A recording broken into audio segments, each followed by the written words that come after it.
What's going on, Raptors fans? Free agency is right around the corner, so I'm here to talk to you guys about the Raptors situation, what the books look like, what's possible, what's not possible. So I'll get right into it. The Raptors are going to have 9 players with fully guaranteed contracts at the start of free agency. So if you look at this first segment of 10 players, those are the 9 players with fully guaranteed contracts, and Grady Dick, who is going to get a fully guaranteed rookie deal for at least the first 2 years. So those 10 players are basically the set in stone money, plus Thad Young's 1 million guaranteed that is also set in stone. So those 11 figures are the money that just will not move unless we trade it, and if we trade it, corresponding salary will be coming back that's roughly the same. So what I've done is taken those 11 figures and put together a total which is 116 million, slightly over 116 million, and that's a really good starting point for looking at the Raptors free agency situation because it lets us determine a few things.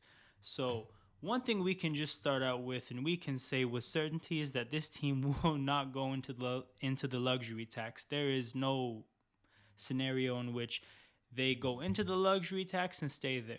The luxury tax is calculated at the end of the year, so the Raptors may start the season in the luxury tax marginally, but they'll get out of it with a corresponding move at some point. So the luxury tax figure for this year is 165 million. That's effectively our hard cap. That is where the spending ends. I think that's a pretty uncontested viewpoint. If there are some people that think the team could and maybe should be in the luxury tax, there's a lot of reasons not to be. In the new CBA, it restricts your ability to make trades in terms of salaries having to match. The salaries have to be closer apart. It's harder to take on salary with in trades while being a luxury tax team. The amount you can spend in free agency is less. The penalties for paying are more. The recurring penalties are even higher. So you should only ever be in the luxury tax if you absolutely have to, if you have a contender, and we're nowhere close to that, so that's just out of the picture. With that being the case, we can start off by saying 165, that's our hard cap. We're not going any higher. Everything from beyond that, it's a little bit blurry. And the three things that need to be brought up in talking about what isn't certain is whether we're going to be above the cap or under the cap, and whether Fred VanVleet's going to resign, whether Jakob Poeltl is going to resign. Those are the three things we have to worry about when essentially establishing the different timelines for how the offseason is going to go financially. So the next figure to keep in mind is the figure of 136. So 136 million, that's the salary cap. Teams in an offseason are either going to be over the cap or under the cap. Two pretty different circumstances financially. So if we were to be over the cap, essentially what we are going to have at our disposal is two exceptions. The non-taxpayer mid-level exception worth 12.4 million, the biannual exception worth 4.5 million. So those are two separate exceptions that can't be put together that would allow us to spend for those two figures 12.4 and 4.5 million, as well as basically the ability to pay VanVleet and Jakob Poeltl whatever we might want to. The ability to re-sign Delano Banton to slightly more than what he was paid last year, which is obviously the highest we would possibly go for Delano Banton, and re-sign Will Barton. So the point there is if we're over the cap, we have quite a bit of avenues to spend. We can spend on Poeltl and VanVleet as we please. We can spend on free agents from other teams up to two different players up to 12.4 and 4.5 million, and we can spend a little bit on the fringe players from our roster last year to bring them back. That's the existence over the cap, right? If you're an under the cap team, you essentially have to withdraw all your rights to exceptions. So what that means is that if we're under the cap, we have no special rules for spending money on VanVleet and Poeltl. They count as free agents the way everybody else does. We have only the room exception, meaning once we get to the salary cap, we have an exception of 7.7 million going forward. But essentially, as an under the cap team, we would have whatever salary cap space we have available up until the salary cap, and then 7.7 beyond that. So in this case, this figure of 116.6, that is roughly 19.3 million under the cap. So as an under the cap team, we'd have 19.3 million to spend as one chunk, 7.7 million to spend in another chunk.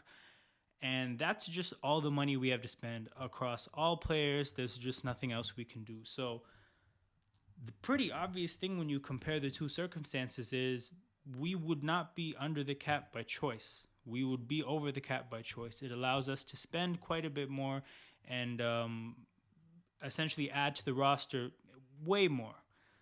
The only thing here is that we might be essentially forced to be under the cap if we lose both Fred VanVleet and Jakob Poeltl in free agency. So that's the tipping point. So I'll start with that situation, that timeline actually. Let's say we're unable to re-sign both of them. They both leave. We're just unable to match the deals they get in the open market. We have to let them leave. So with that being the case, they're gone. So the incentive of being over the cap, the incentive of being able to pay them whatever we want, that's gone, right? So now you have to look at it like, do we stay over the cap to spend 12.4 and 4.5 with the two exceptions and re-sign Banton and Will Barton? Or do we stay under the cap and spend 19.3 and 7.7? Financially, it just makes more sense in the event that we lose both, that we be under the cap and spend more money. It's not like Delano Banton and Will Barton should be that pressing for us in terms of paying them above minimum salary deals, especially because they probably minimum salary is all they can command at this point. So if we're unable to secure those two players, that's realistically what we have to do. We have to go under the cap. We have to make the most of the finances we have left, and we have to somehow, some way add to the 10 players we have under contract with the money we have left. Without Jakob Poeltl and Fred VanVleet, we would essentially lose like the two players that provide things that aren't our forward players, right? Fred VanVleet provides volume shooting. Jakob Poeltl provides traditional center play. Losing both those players, we'd have a lot to replace with not enough money, probably less money than one of those players would get paid. So yeah, we'd be in a really rough spot if that happens, right? So you don't even have to consider the luxury tax, because in this situation we are constricted by the salary cap itself. So you'd spend 7.7 above the salary cap, which is a good 29 million under the luxury tax, and you're not going to come close, and that's not a thing to worry about, right? So that's one timeline. The next timeline is we're able to re-sign one of Fred VanVleet or Jakob Poeltl. So in that scenario, we will add either one of the contracts. So Fred VanVleet is a player that's rumored to get around 30 million a year. Jakob Poeltl, player rumored to get 20 million a year. I tried to look up relevant contracts that would have a similar salary per year and year to what they could get.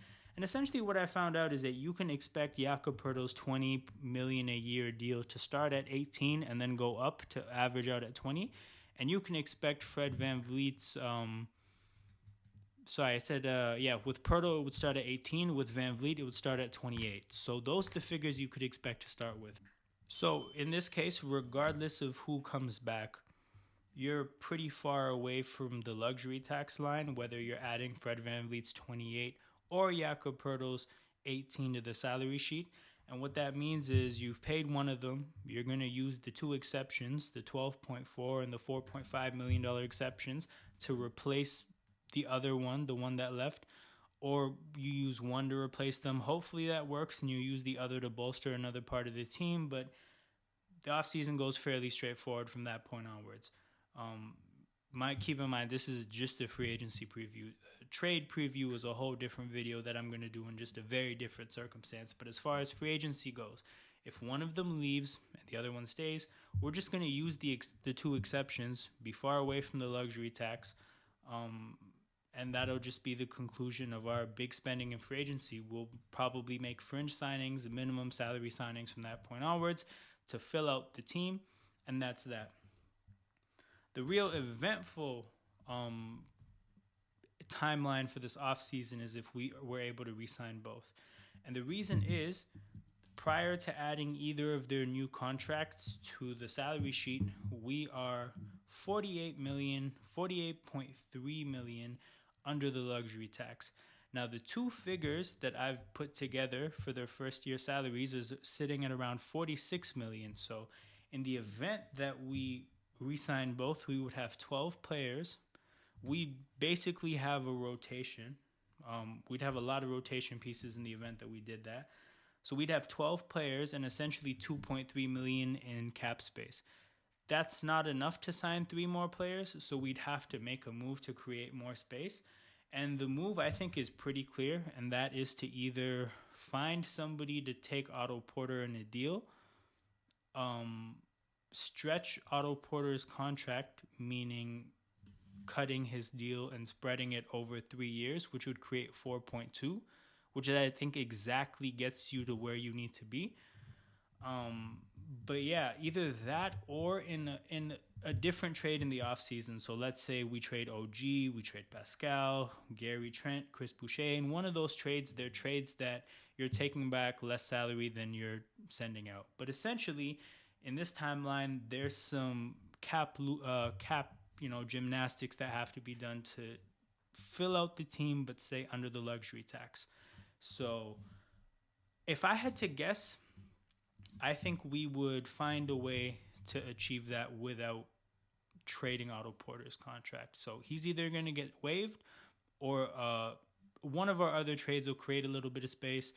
But I don't think that after the way this season's gone, that we're going to give up draft picks for somebody to take Otto Porter's deal. Like, that would just be, we're already at a draft pick deficit.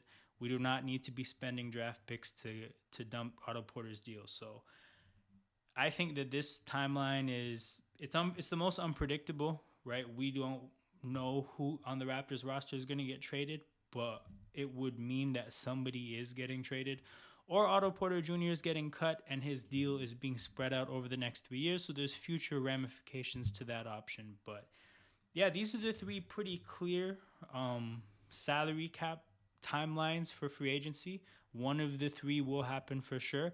And it'll be interesting to see how things go necessarily.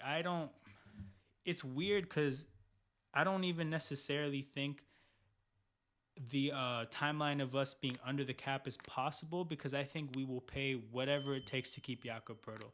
I think we traded a first and second round pick. That will happen for sure. Even if we give him a bad deal, we'll do it. It would just look too bad to trade a first and a second for Poeltl and not get him back. So that timeline's kind of almost ruled out already.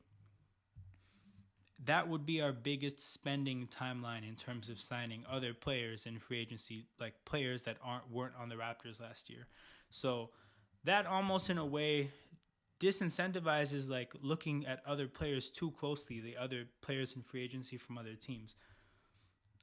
And then if you look at the scenario that I think is most likely, which both come back because I just think that's the direction the Raptors want to go in, they don't want to lose Fred VanVleet and have to replace him with a $12.4 million exception, because that's going to be a downgrade.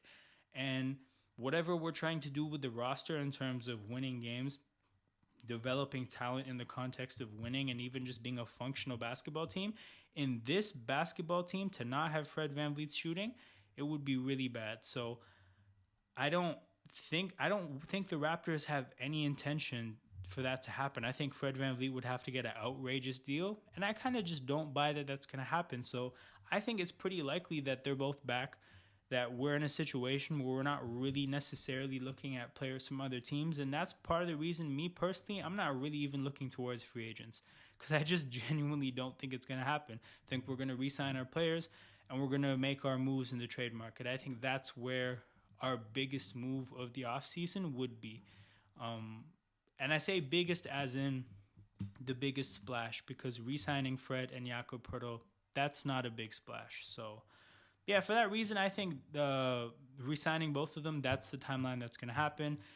It's not an eventful one in terms of free agents, but it is a pretty interesting one for the trade market. So with that being the case, I've painted the three timelines. Let me know what you guys want to happen, what you guys think is going to happen, the free agents that you guys might be interested in.